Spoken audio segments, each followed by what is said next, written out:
फुटवे तयार झाले आहेत. पहिलाच प्रयोग आहे बीड जिल्ह्यात शिंपे गावामध्ये.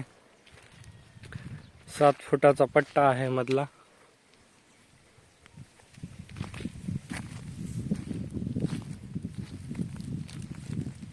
संख्या नियोजन चालू आहे.